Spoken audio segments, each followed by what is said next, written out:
सल्लल्लाहु अला हबीबिही मुहम्मद वालिहि वसल्लम। सलाम हो सैयदना मोहम्मद मुस्तफ़ा सल्लल्लाहु अलैहि वसल्लम पर और आपकी आले पाक पर। व्यूअर्स, आपको वेलकम करता हूं आपके अपने चैनल एग्रो कंसल्टेंट ज़िया में। और जितने भी मेरे न्यू व्यूअर्स हैं, आप सबसे मेरी रिक्वेस्ट है कि मेरे चैनल को सब्सक्राइब कर दें।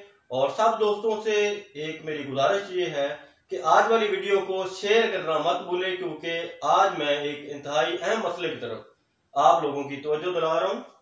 कपास में फूल गुड्डी का केरा इस वक्त बड़ा शिद्दत से चल रहा है। केरे की शिद्दत इतनी ज्यादा है कि किसान इस वक्त बुरी तरह परेशान है। फल के केरे की बुनियादी तौर पर मुख्तलिफ वजूहात होती हैं। आमतौर पर अगर देखा जाए तो कपास में फल के केरे की सबसे पहली वजह जो है उसमें हशरात होते हैं।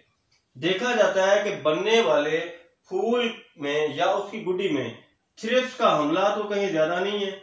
तो शुरुआत एक्चुअली थ्रिप्स के हमले से होती है। ये गुड्डी के अंदर छुपी रहती है थ्रिप्स, जिसकी वजह से वो कमजोर हो जाती है और थ्रिप्स की वजह से ये फूल या गुड्डी जो है इनमें केरे का मसला पैदा हो जाता है। दूसरी इसमें क्या वजह होती है कि डस्की कॉटन बग की वजह से ये इतना रस चूस लेती है कि गुड्डी बनते ही डैमेज हो जाती है। तो हशरात में थ्रिप्स और डस्की कॉटन बग का ये एक बड़ा मसला रहता है। इनमें इस सीजन में जो अभी हमारी कपास की फसल चल रही है, इसमें थ्रिप्स का मसला जो है ये सामने आया है। इसका मसला डस्की कॉटन बग का हमला इस वक्त इतना शदीद नहीं है। इसके अलावा इसकी तीसरी वजह जो होती है वो चतकबरी सुंडी होती है। चतकबरी सुंडी इतनी छोटी गुड्डी में आती है कि ये हमें नजर नहीं आती। ज्यादा ये देसी कॉटन का मसला होता है, लेकिन हमारी बीटी कॉटन में भी ये मसला सामने आ सकता है, क्योंकि चतकबरी पर बीटी का को बहुत ज्यादा रेजिस्टेंस नहीं है।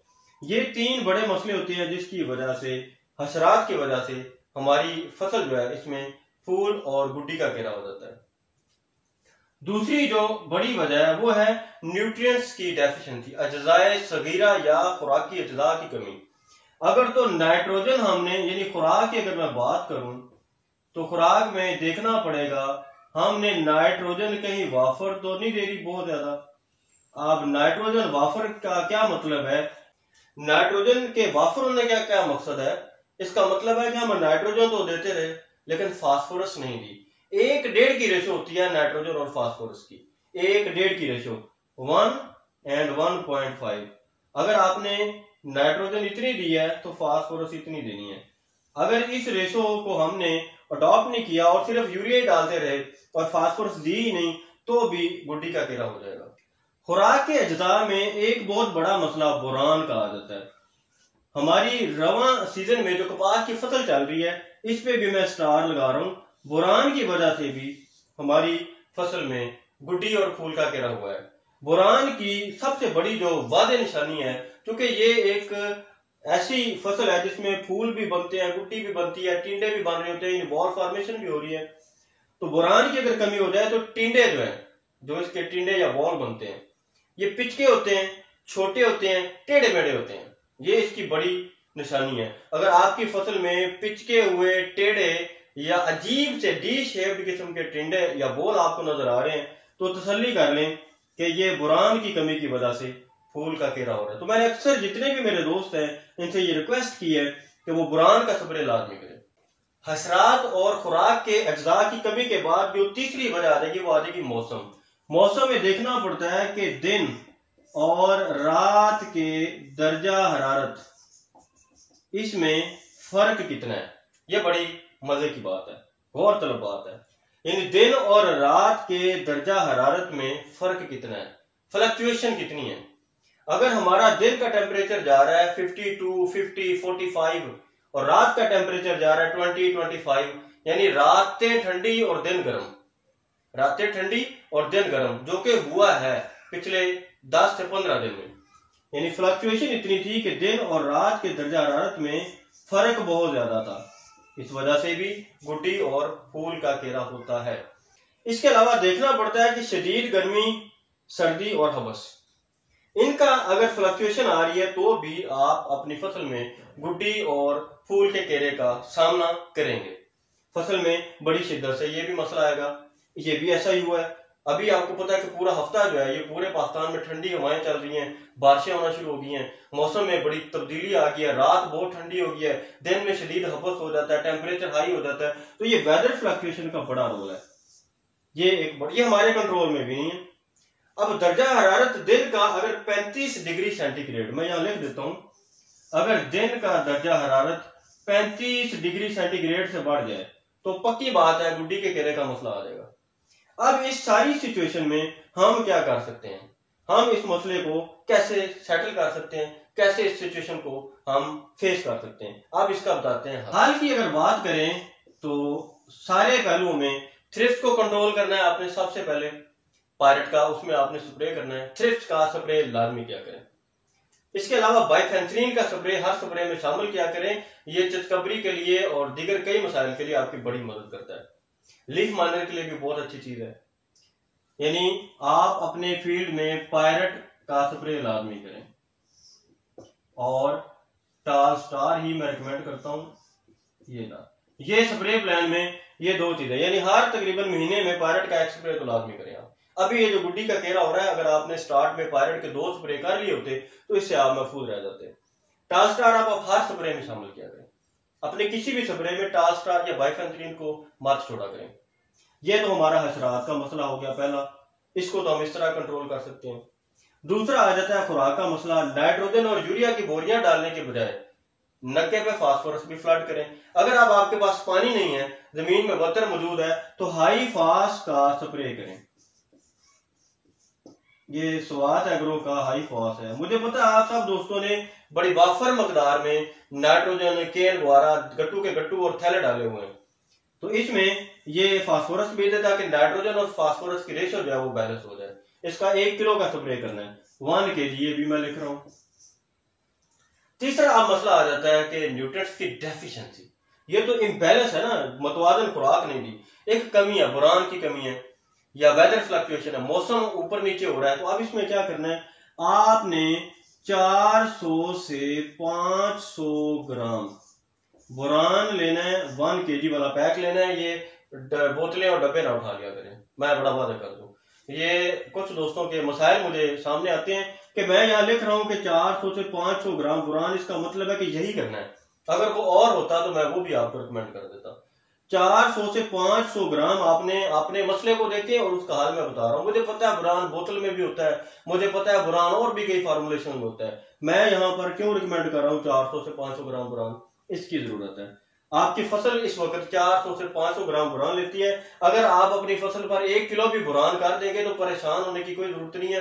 अक्सर दोस्त इस मामले में बड़े परेशान हो जाते हैं कि 1 kg ज्यादा तो नहीं है, कुछ भी ज्यादा नहीं है। आप 1 किलो तक भी अपनी फसल पर बुरान कर दें तो उसे कुछ भी नहीं होता, बेफिक्र हो जाए। 500 ग्राम बुरान, आधा किलो बुरान आपने लेना है। आप बुरान कौन सा लेना है, सिंजेंटा वाला लेना है या FMC वाला लेना है। 2 मैं यहाँ पर ब्रांड लिख देता हूँ, इसके अलावा मुझसे कोई पूछे भी ना ही मैं रिप्लाई करूंगा। सिंजेंटा और FMC, इनके अलावा कोई बुरान भी मैं रिकमेंड नहीं करूंगा।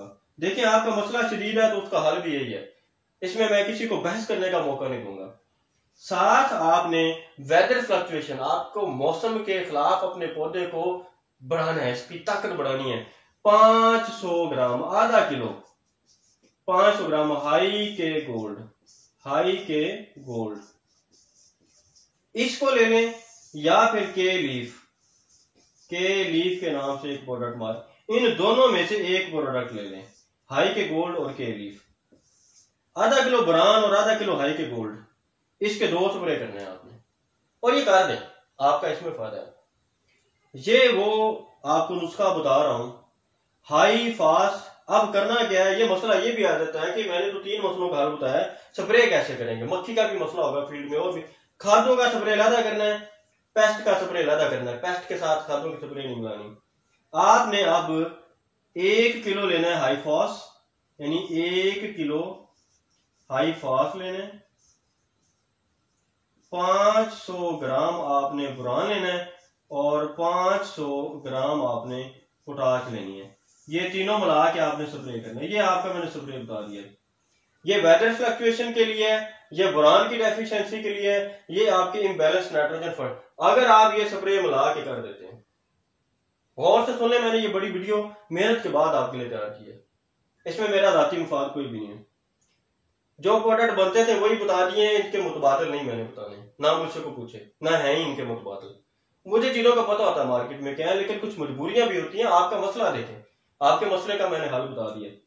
अब आपने इन चीजों की मदद से ये 3 चीजें मिला के स्प्रे कर देनी है, फिर अल्लाह अपना फजल करे। ये आपने 10 दिन के वक्फे से 2 स्प्रे कर देने हैं, 10 दिन के वक्फे से 2 स्प्रे कर देने आपने इनके। इंशाल्लाह गुड्डी का केरा नहीं होगा आपका, अल्लाह ताला खैर करेगा। अब इसमें जो गुड्डी का केरा हो चुका है, इसको कंपनसेट भी करना है। जो गिर गई है नीचे, वेदर फ्लक्चुएशन से गिरी है, या हमारी वजह से गैर मुतवाजन खाद देने की वजह से गिरी है, या हमारी फसल में बुरान की कमी आ गई है, अब इस गुड्डी को रिकवर भी तो करना है। अब रिकवरी स्ट्रेटजी ये है कि आपने नेफ्थलीन एसिटिक एसिड का स्प्रे करना है। नेफ्थलीन एसिटिक एसिड, प्लेनोफिक्स के नाम से मैंने एक प्रोडक्ट आपको रिकमेंड की थी, बाय की, मिलती नहीं है पाकिस्तान में। अब आपके पास प्लेनोफिक्स तो है नहीं, ये तो हमारी जान छूट गई। प्लेनोफिक्स उड़ गई, है नहीं हमारे पाकिस्तान में। नेफ्थलीन एसिटिक एसिड के बगैर अब अच्छा भरपूर फल भी नहीं हम मुमकिन। करें क्या? अब आपके पास 2 ऑप्शन है, दोनों ही मैं लिख रहा हूं। एक तो है वेलगार्ड, ये वेलकॉन के पास आपको प्रोडक्ट मिलेगा, वेलकॉन या वार्बल, इनका ये प्रोडक्ट है। आप वेलगार्ड का स्प्रे कर दें, या फिर आप फाइटोफिक्स, ये हमारी एक सरकारी कंपनी है, उसके पास है। फाइटोफिक्स मिल जाए या आपको वेलगार्ड मिल जाए, ये सारे प्रोडक्ट मैंने बता दिए, इनमें से कोई एक प्रोडक्ट मिल जाए, ये आप स्प्रे कर दें। अब यहां पर एक थोड़ा सा मसला आ जाता है। मसला क्या आ जाता है? इसको आप किसी के साथ मिक्स नहीं कर सकते। असर के वक्त आपने ये स्प्रे करना है, भरपूर बत्तर में करना है, खुश्क जमीन में ये स्प्रे नहीं कर सकते। बारिशें हो रही हैं, पानी वाफर है, फायदा उठा लें, आप वेलगार्ड या फाइटोफिक्स का स्प्रे कर दें, आपकी फसल में भरपूर फूल आ जाएंगे, बेहतरीन रहेगा। वो जो केरा हुआ है वो भी रिकवर हो जाएगा। मेरे दोस्तों, उम्मीद करता हूं कि फूल गुड्डी के केरे की वजह से जो दोस्त परेशान है, उन्हें मसले की वजह भी बता दी है, मसले का हल भी बता दिया है, और दोबारा फूल गुड्डी को रिकवर करने का तरीका भी बता दिया। उम्मीद करता हूं ये वीडियो आपको अच्छी फसल लेने के लिए मुआवन साबित होगी और इससे आपका मुआशी फायदा होगा। अगर फूल गुड्डी के केरे की वजह से 5 या 10 मन आपकी फसल जाया हुई है, तो इस मशवरे पर अमल कर लें। इंशाल्लाह रहमत और फजल और रिज़्क अल्लाह के पास से ये मिलता है, बरकत वही अता करता है। हमारा काम है कोशिश करना। आप ये कोशिश करें, अल्लाह अपने फजल से रिज़्क भी देगा, इसमें बरकत भी देगा। ये दोबारा सुन लें, इस स्प्रे में नेफ्थलीन एसिटिक एसिड में मलाना कुछ नहीं है, अकेला ही करना है। तकलीफ बड़ी होती है अलग स्प्रे हम जब करते हैं, लेबर की कास्ट बढ़ जाती है, मजदूर को पैसे देने पड़ते हैं, तो 200-300 रुपया उसका बनता है। तो मेरे दोस्तों, 200-300 बचा लें या 5-6 हजार बचा लें, ये आपका अपना फैसला है। आप 200-300 को रोते हैं कि ये अलग स्प्रे करेंगे तो 200-300 मजदूर के पास चला जाएगा। आप 200-300 लगाएं, अल्लाह के किसी बंदे को रिज़्क मिल जाएगा आपके वसीले से, उसकी मजदूरी उसे मिल जाएगी। अल्लाह अपनी रहमत से इसकी वजह से और उस मजदूर की दुआ से आपको 5-10 हजार की अजाफी फसल दे देगा। 300 लगा लें, किसी मजदूर, अल्लाह के किसी बंदे पे 300 लगा लें, इससे कोई फर्क नहीं पड़ता। आप लैंडलॉर्ड है, जिम्मेदार है, तो बड़े दिल वाले लोग बने। एक इंसान को 300 नहीं देना हमने, लेकिन अपना 10,000 का नुकसान कर लेना। आपको समझ आ गई होगी मेरी बात की। इसको अलग स्प्रे करना है, खादों का अलग स्प्रे करना है, पेस्टिसाइड का अलग स्प्रे करना है। ये पूरा महीना मेहनत करनी है, मेहनत का ही अल्लाह ताला सिला देता है। लैसा लिल इंसान इल्ला मा सा, मेहनत करेंगे तो ही अल्लाह ताला रिज़्क देगा। अगर सिर्फ बातें करेंगे, बैठ के सिर्फ स्ट्रेटजी प्लान करेंगे और मेहनत नहीं करेंगे, तो फिर देखें रिज़्क सिला मेहनत का है। लैसा लिल इंसान इल्ला मा, बंदे के लिए वही है जिसके लिए वो मेहनत करेगा। मेहनत के सारे सामान मैंने आपको बता दिए कि ये मेहनत करें, तो ये आप भी करें, मैंने भी किया। अल्लाह ताला आपका हामी नासर हो। पाकिस्तान जिंदाबाद, कायद आज़म पाइंदाबाद।